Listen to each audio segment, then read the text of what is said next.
Let's go ahead and kick it into Mailbag of Hate. It's now that time of the week to open up Dana's big Mailbag of Hate. Starting the new year out with love, hugs, and sparkles, it's Mailbag of Hate time. And as we have done for the past several years, all of these real legitimate emails are read in a dramatic voice. Yes, I do dramatic readings of hate mail, and then afterwards, the cash that I make from it goes towards Scotch and conservative causes, which is also a conservative cause. We have several selections for you. I will self-censor because a lot of them require self-censorship. Some of them, and by some I mean most, are written in caps lock. Now, dramatic readings of Mailbag of Hate, the first edition of 2013. This first email comes from John. John is unhappy with me about assault weapons, and he did not appreciate the Mailbag of Hate that we did on December 21st, wherein we made fun of the 14 progressives who Googled what assault weapon was and then all tried to use the same, well, in Wikipedia, they all try to use the same Wikipedia definition, except Wikipedia later on in the same paragraph said it's a make-believe term as well. John writes,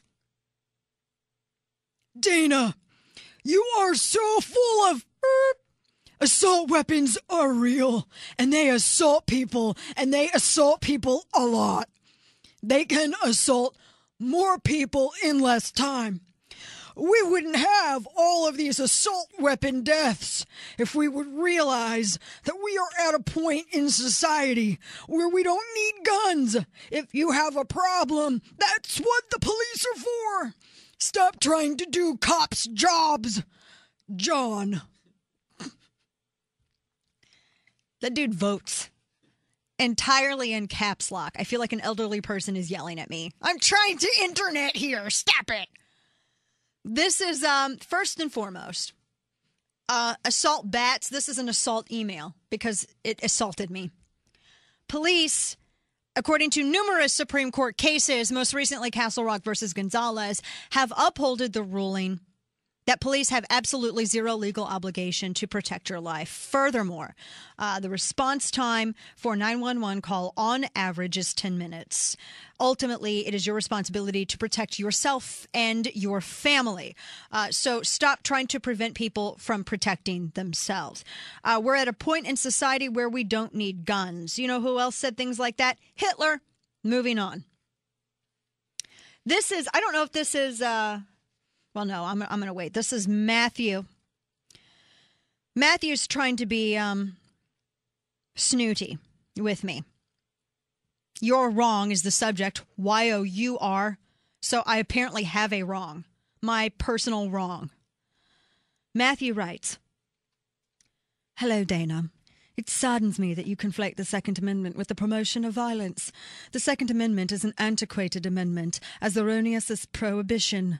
The only reason it still exists is because of the lobby and legislative terrorism seen from gunners like the NRA and yourself. We live in new times. You should join them or get left behind. Matthew.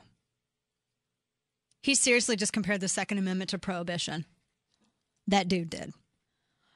The Second Amendment is an antiquated amendment. So if he believes that rights can be anachronistic depending upon, whatever period of time or political ideology has your fancy, then that means you believe the first is also susceptible to such failings, and that I don't really particularly appreciate the same sort of, who was it that used the legislative terror phrase this week? Are they all on the same talking points? Alan Grayson. Yes. That's interesting. Are they all on the same talking points? Is there some sort of Coast Kids email flying out around there that uses that same terminology? Because I don't find it any sort of minor at all convenience that they're using the same occurrence, that they're using the same language. First of all, it's not a gunner. It's law-abiding American citizens who can legally and freely exercise their Second Amendment rights. We do not live in new times. If you believe that time somehow can erode the legitimacy of the Constitution, you're living in the wrong country. You're welcome to leave it as well. Moving on. I don't know if this is a chick or dude. Farley, and it's a bunk hotmail. So I'm not quite sure. Farley, again in caps lock. The subject is Ugh Idiot. Ugh, IDOT. Idit. Idot. I mean, can you please make it a little bit more difficult for me to make fun of you? So I'm trying to consider the voice I'm going to do for Farley. Farley writes, Ugh, Idot. What are you even talking about? Democrats are fighting for the 99%, and you and your Republicards are fighting for the 1% as usual! Exclamation point times 5. America is all about shared sacrifice, and it's about time some of these rich people start paying their fair share here and stop living off the backs of the workers. Folly. They pay all of the share, according to IRS statistics. 47% of Americans pay zero income tax. Why don't they pay their fair share if we're going to start talking about fair share? Oh, and if you don't like those statistics, call the government and say, please take these facts off the internet so that Dana Loesch doesn't have to use them and completely tear apart our ideology on her show with them. This is from Tim. Tim, I'm always fascinated by these progressives who don't understand how business exists, how it's created, how it works. There's no subject. Tim writes, cutthroat capitalism is like what you promote is what has destroyed this country. Simple economics 101. Without roads, without bridges, businesses don't exist. Without demand, there is no business. Demand creates business. There is a need, and then someone decides to fill it. Pull your head from your ass and get with the program. Tim. Cutthroat capitalism. Those are what people who are bad at business and fail say.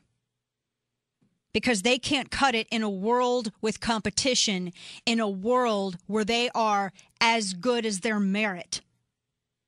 So they want the playing field skewed towards them because they don't want to have to try so hard.